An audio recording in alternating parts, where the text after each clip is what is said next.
अस्सलामुअलैकुम। मुझे मीठा बहुत पसंद था। यूं ही रोज मेरे शौहर नंद और सास से छुपाकर मेरे लिए बालूशाही मिठाई लाते। जब मैं दिन भर घर के सारे काम करके थक जाती तो रात को शौहर मुझे वो मिठाई खिलाते और कहते, ये मिठाई बहुत महंगी है, सिर्फ तुम्हारे लिए लाता हूं। मैं शौहर की मोहब्बत देखकर शर्मिंदा सी हो जाती। अगर वो मिठाई जब भी मैं जुमेरात को खाती तो मुझे गहरी नींद आ जाती और सुबह उठती तो अजीब सी हालत होती।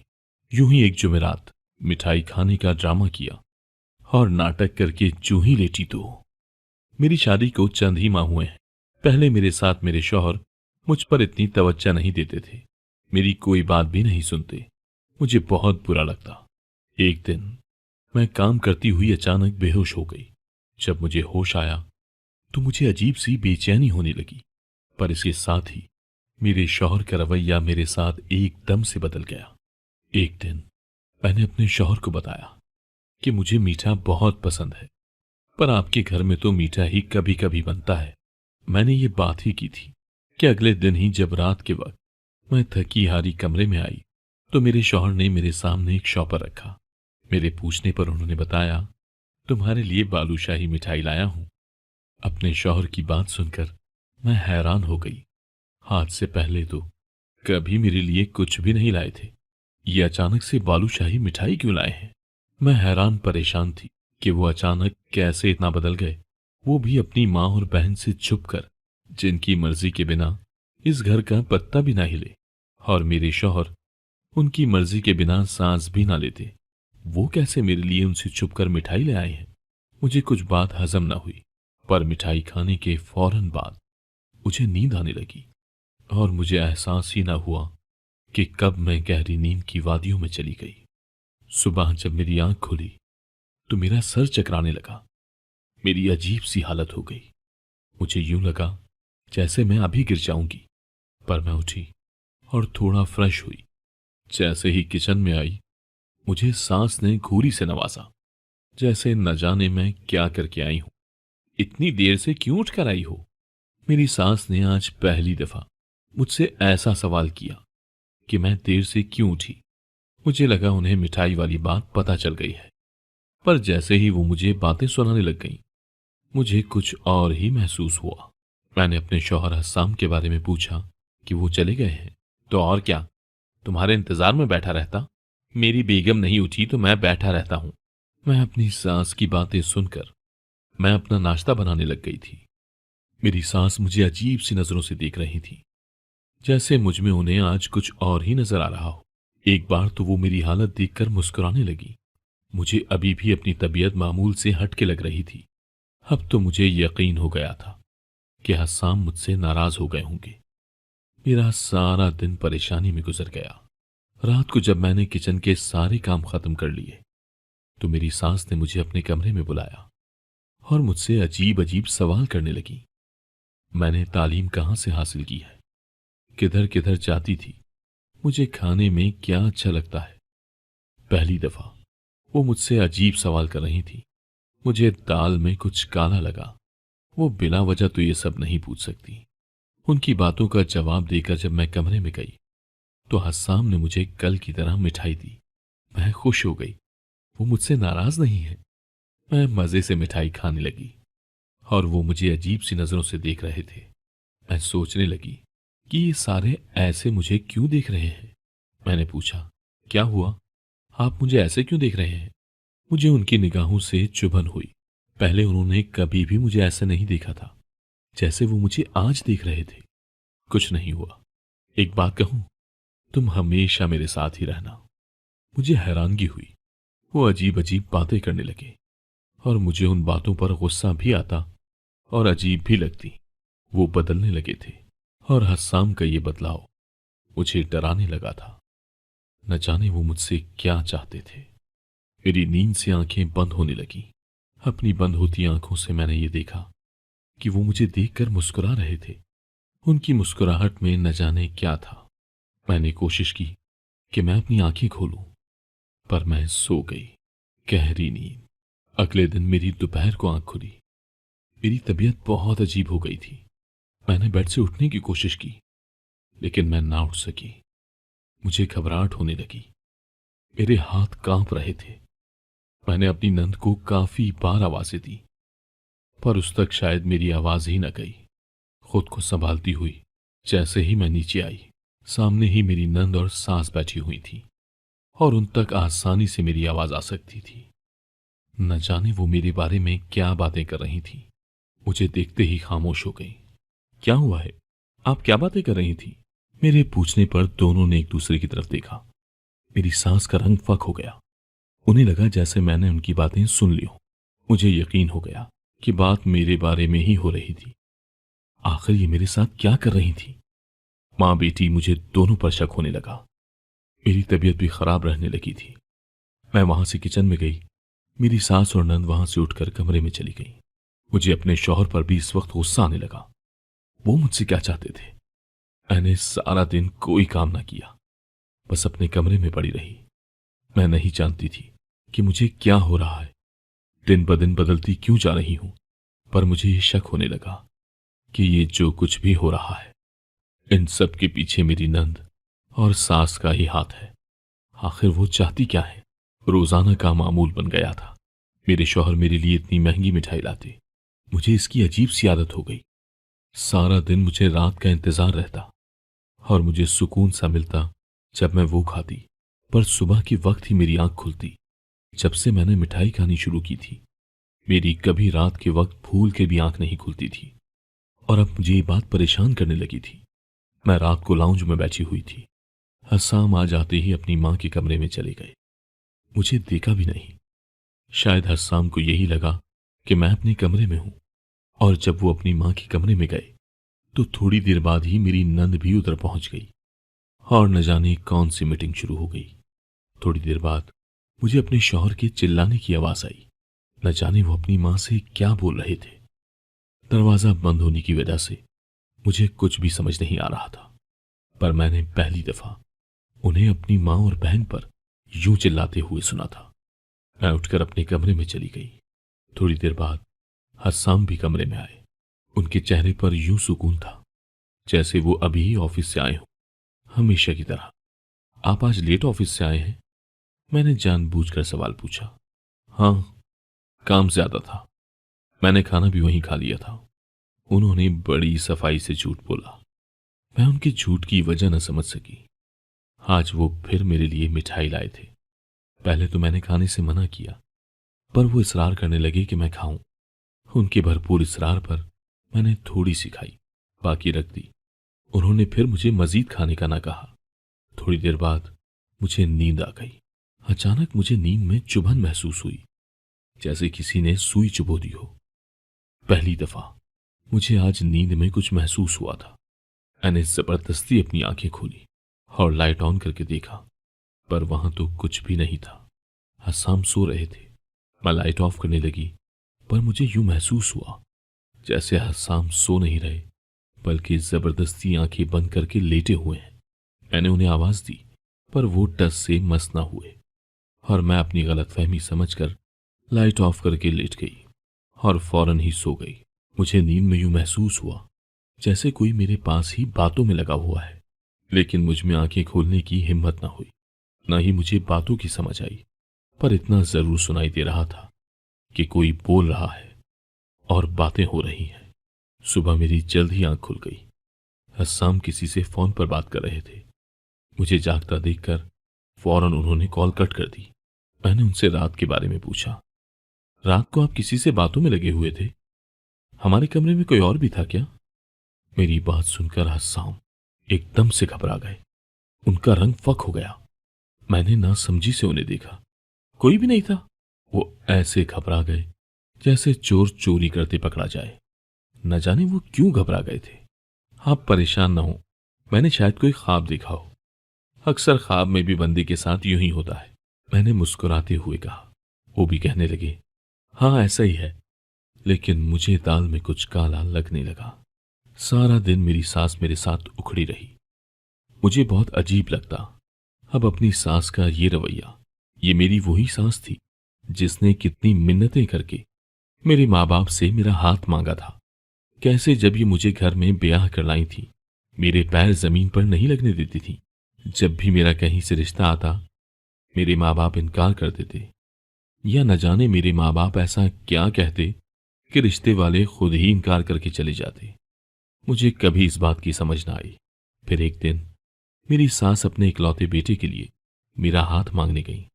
वो पहली खातून थी जिन्होंने इतनी मिन्नतें करके मेरा रिश्ता मांगा था। माँ बाप ने भी दे दिया। फिर न जाने क्या हुआ, मेरी सास ने रिश्ते से इनकार कर दिया और मेरे माँ बाप बजाय उदास या परेशान होने के इनकार होने पर खुश हो गए। मुझे कभी ये बात समझ ना आई कि मेरे माँ बाप रिश्ते से इनकार क्यों करते हैं।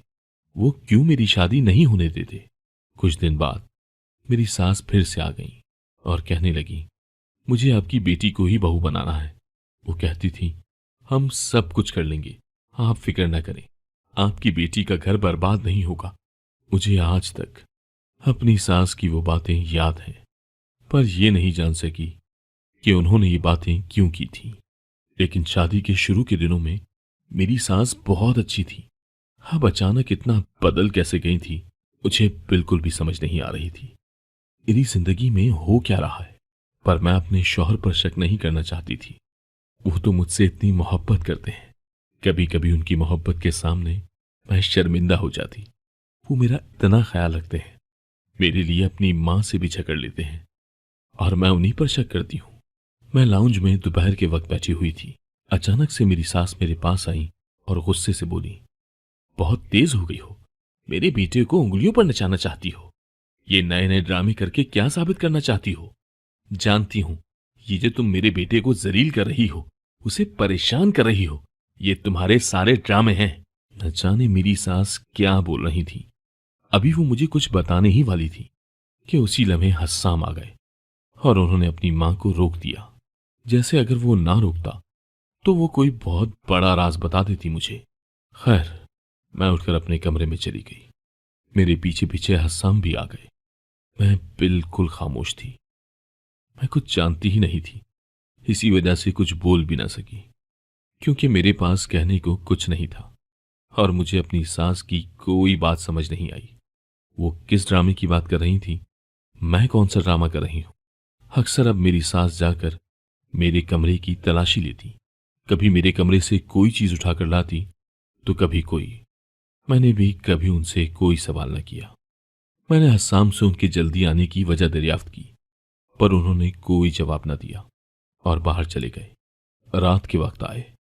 मैं उनके इंतजार में सो चुकी थी। उन्होंने ही आकर मुझे उठाया और मुस्कुराते हुए कहा, थोड़ा सा इंतजार कर लेती, मैंने आना तो घर ही था और लगता है अब मीठा पसंद नहीं रहा तुम्हें। पहले तो बड़े जोश से खाती थी मिठाई। मैंने उनकी बात सुनी और मुस्कुराने लगी। मैं तो अब भी खाती हूं, ये कहकर आज भी मैं जी भर कर खाने लगी। पर जैसे जैसे मैं वो खा रही थी, मेरा सर चक्कर आ रहा था। अचानक मैंने देखा कि कमरे में कोई लड़की दाखिल हुई है, पर इस वक्त तक मुझ में इतनी हिम्मत ही नहीं थी कि मैं आंखें खोलूं। मुझे इतने सुकून की नींद आ रही थी कि मैं दुनिया जहां से बेगाना होकर उस वक्त सोने के लिए बेताब थी। तकिए पर सर रखते ही मुझे सुकून सा मिला और उस वक्त मुझे कोई गर्ज नहीं थी कि कमरे में कोई लड़की आई है या लड़का। मुझे बस सोने से गर्ज थी, तो मैं सुकून की नींद सो गई, ये सोचे बिना कि वो लड़की मेरे कमरे में क्या करने आई थी, वो भी इतनी रात के वक्त। यहां तक कि मेरा शौहर भी कमरे में मौजूद था। सुबह उठकर मैं यही सोचने लगी कि आखिर वो लड़की कौन थी और क्यों मेरे कमरे में आई थी। सारा दिन मेरा उसी परेशानी में गुजर गया। मैंने फैसला कर लिया था कि अब से मिठाई नहीं खाऊंगी। सब कुछ इसी की वजह से हो रहा था। जब से मैंने वो खानी शुरू की थी, सारे ही बदल गए थे।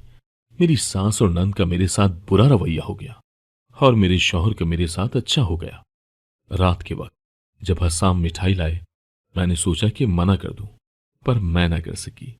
जितने प्यार से वो मुझे दे रहे थे, वो मुझे पकड़ाकर बाहर चले गए। थोड़ी देर बाद आए तो मैं तकिए पर सर रख के सोने का ड्रामा करने लगी। पहले हस्साम न जाने किससे बातें कर रहे थे, मुझे कुछ समझ न आई। वो इंग्लिश में लगे हुए थे। मैं भी सोने वाले अंदाज में लेटी रही। फिर मुझे सच में नींद आने लगी। जब काफी रात हो गई, रात के 12 बजे का वक्त था कि कोई कमरे में दाखिल हुआ। मैंने हल्की सी आंखें खोल कर देखा। हस्साम ने उससे जो बात की वो सुनकर मुझे यूं लगा कि किसी ने मेरे सर पर बम फोड़ दिया। मेरी पेशानी पर पसीना चमकने लगा। सोए हुए भी मुझे एक पल के लिए हस्साम से नफरत हो गई। वो शख्स कौन सी दवाइयों की बात कर रहा था, मुझे कुछ समझ ना आया। अचानक वो दूसरा शख्स मेरे पास आया। मुझे बाजू पर चुभन होने लगी। उन दोनों की बातें सुनकर मेरी रूह भी कांप गई। और जैसे ही मुझे उसने इंजेक्शन लगाया, मुझे यूं लगा कि किसी ने मेरी जान निकाल ली हो। न जाने वो क्या था। मेरा दिल किया कि मैं चीखने लगूं, चिल्लाऊं। मेरे लिए बर्दाश्त करना मुश्किल हो गया। मुझे समझ ही ना आए कि मेरे साथ हो क्या रहा है, लेकिन मैं बर्दाश्त किए लेटी रही। न जाने मुझसे हस्साम क्या चाहता था और ये सब क्या था। सुबह में उठी तो मेरी आंखें लाल हुई हुई थी। आज मेरी हालत पहले से भी ज्यादा बुरी हो चुकी थी और मुझे यकीन हो गया था कि मुझसे हस्साम कुछ छुपा रहे हैं। हस्साम ही नहीं बल्कि उनकी मां भी कुछ छुपा रही थी, जो हस्साम भी मुझसे छुपा रहे थे। और ये सब न जाने मेरे साथ क्या खेल खेल रहे थे, मुझे कौन से कामों में इस्तेमाल कर रहे हैं। नफरत होने लगी अपने शौहर से। मेरा दिल करने लगा कि मैं सब कुछ छोड़कर अभी के अभी अपने घर चली जाऊं। उस वक्त मैं शदीद तकलीफ में थी। पूरा दिन मैं अपने कमरे से बाहर न निकली। रात के वक्त जब हस्साम घर आए तो मैंने उनसे कोई बात भी ना की। उनका रवैया भी आज मेरे साथ अजीब सा था। उन्होंने भी मुझसे कोई बात ना की। अचानक मेरी नजर हस्साम की बाजू पर गई, जहां पर पट्टी बंधी हुई थी। आज वो मेरे लिए मिठाई भी नहीं लाए थे। मैंने कोशिश की कि पूछूं कि हाथ पर क्या हुआ है, मिठाई क्यों नहीं लाए, पर मुझे कल रात याद आ गई। मेरा दिल किया कि पूछूं वो मुझसे क्या चाहते हैं। 2 मरतबा कोशिश भी की, लेकिन फिर खामोश हो गई कि अगर मैं गलत हुई तो। फिर कल रात जो मैंने देखा वो सब कुछ भी सोचने लगी। हस्साम अचानक क्यों बदल गए थे। कुछ तो इनके दिमाग में भी चल रहा था जो वो मुझे नहीं बता रहे थे। अगर कल रात मैं सब कुछ ना देखती तो न जाने ये मेरे साथ क्या कर देते। इसके बाद काफी दिन हमारे दरमियान कोई खास बात ना हुई, पर मैं अजीब सी होने लगी। मेरी तबीयत हर वक्त खराब रहने लगी। मुझे यूं लगता कि जैसे मेरा सर अभी फट जाएगा। मैं सारा सारा दिन और पूरी पूरी रात बेचैन रहती। मेरा दिल भी घबरा रहा था। हस्साम अब रात को देर से घर आते और अपनी मां के कमरे में चले जाते। जिस दिन हस्साम कमरे में ना आते, मेरी तबीयत खराब होने लगती, जैसे मुझ पर वो लोग कुछ कर रहे हों। आज भी वो काफी रात को कमरे में आए। हस्साम, क्या चाहते हैं आप मुझसे? बात क्यों नहीं करते? मैं आपसे बात करूं तो जवाब नहीं देते। कभी हाल पूछा है मेरा कि सारा दिन तबीयत कितनी खराब रहती है? मैंने आज गुस्से में तंग आकर कह ही दिया था और वो मुझे अजीब सी नजरों से घूरने लगे। मैं उन्हें देखती रही। वो मुझे बिना कोई जवाब दिए वहां से चले गए। अगले दिन मैं अपनी नन के साथ शॉपिंग करने गई। उसने कहा कि लंच करके ही जाते हैं। हम एक रेस्टोरेंट में चले गए और मेरी नजर अचानक से सामने वाली टेबल पर गई। मेरी आंखें वहीं पथरा गईं। मैं वहां से फौरन निकल आई। मेरा दिल किया कि हस्साम को गोली मार दूं। तो ये थी उसकी सच्चाई। अगर मैं नहीं तो कोई और सही। मतलब उस रात यही लड़की कमरे में आई थी। मुझे यकीन हो गया। घर आते ही कमरे में चली गई। मैंने सारे कमरे का सत्यानाश कर दिया। मेरे आंसू भी गिर रहे थे। हस्साम मुझे धोखा दे रहे थे। वो मुझे इस्तेमाल कर रहे थे। रात को हस्साम आया। आज उसका मूड पहले की तरह ही था। वो मेरे लिए मिठाई भी लाए थे, पर कमरे में दाखिल होते ही ठिठक गए और मुझे देखकर पूछने लगे, ये सब क्या है? क्या हुआ है तुम्हें? अभी भी मुझसे पूछ रहे हैं कि क्या हुआ है? बताएं अपनी सच्चाई। क्या चाहते हैं आप मुझसे? क्यों मुझे अपनी जिंदगी में शामिल किया हुआ है? मैंने गुस्से में पूछा और वो नासमझी से देखने लगे। क्या कह रही हो? मुझे कुछ समझ नहीं आ रहा। और ये कमरे का क्या हाल बनाया हुआ है? आराम से बैठो और बताओ क्या हुआ है। हस्साम ने मुझे सोफे पर बिठा दिया। आप इस मिठाई में क्या मिलाकर मुझे खिलाते हैं और आप ऐसा क्यों करते हैं? मैंने गुस्से में पूछा। मैं आज सब कुछ जानना चाहती थी। नींद की गोलियां मिलाकर खिलाता हूं। मुझे बिल्कुल उम्मीद नहीं थी कि हस्साम इतनी आसानी से बता देंगे, और वो भी मेरे एक बार ही पूछने पर। मैंने गुस्से में पूछा, क्यों मिलाकर खिलाते हैं? क्योंकि मैं तुम्हें तकलीफ में नहीं देख सकता। वो बड़े आराम से बोले। मैंने घूरा। हस्साम, मैं आपकी सच्चाई जान चुकी हूं।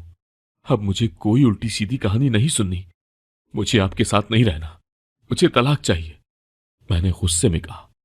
वो भी एकदम से ही गुस्से में आ गए थे। मेरी सच्चाई? मेरे बारे में, और वो भी तुम जानती हो? तुम तो खुद अपने बारे में नहीं जानती, फिर मेरे बारे में क्या जानती होगी? जानती हो अपने बारे में?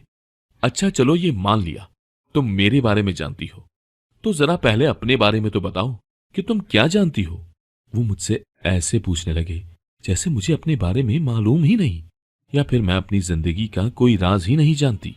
कौन था वो शख्स जो उस रात कमरे में आया था? और कौन थी वो लड़की जिसे आप बुलाते हैं मुझे नींद की दवाई खिलाकर? बताएं। और वो होटल में आज आपके साथ कौन लड़की थी, उसके बारे में भी बताएं ना। और अपनी मां के कमरे में जाकर मुझ पर जादू करते हैं।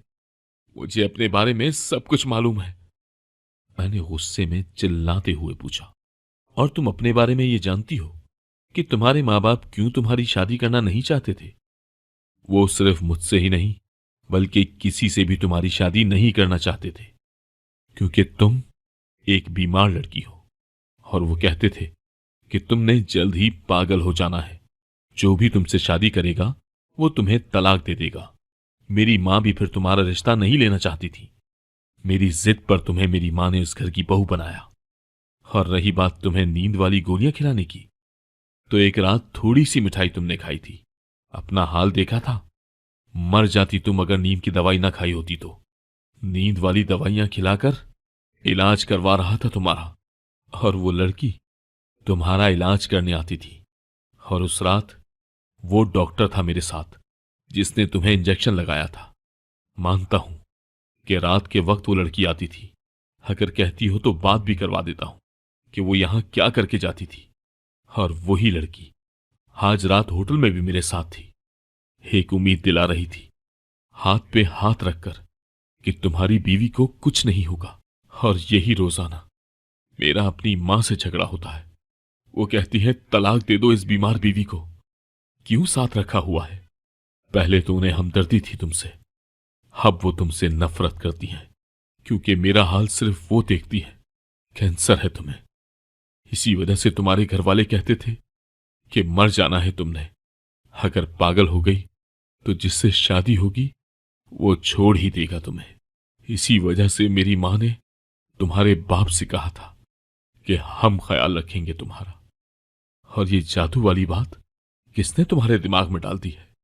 ऐसा कुछ नहीं, फिक्र मत करो, मेरी मां भी तुम्हारे साथ ठीक हो जाएगी। हस्साम ने मुझे सारी सच्चाई बता दी। हस्साम की बातें सुनते सुनते मुझे एहसास ही ना हुआ कि कब मेरी आंखों से आंसू गिरने लगे। मेरा दिल किया कि जमीन फटे और मैं इसमें समा जाऊं। मैं कितना इस शख्स को गलत समझ रही थी, और मेरे लिए वो अपना सब कुछ कुर्बान कर रहा था। मुझे कैंसर था और इसके बावजूद वो शख्स मुझे अपने साथ रखकर बिना मुझे बताए कि मैं परेशान ना हूं मेरा इलाज करवा रहा था। और मैं उसे कितना गलत समझ रही थी। मैंने उससे रोते हुए वादा किया कि आइंदा कभी ऐसा नहीं करूंगी। वो भी मुस्कुरा दिया। जानता हूं अब तुम कभी ऐसा नहीं करोगी और तुम जल्द ही ठीक भी हो जाओगी, हस्साम ने मुझे दिलासा दिया। अगर आपको आज की कहानी पसंद आई है तो वीडियो को जरूर लाइक कीजिएगा और अपने दोस्तों के साथ भी शेयर कीजिएगा। और हां, अगर आपने अभी तक हमारा चैनल सब्सक्राइब नहीं किया तो जरूर सब्सक्राइब करें। मिलते हैं कल एक नई और दिलचस्प कहानी के साथ। अल्लाह हाफिज।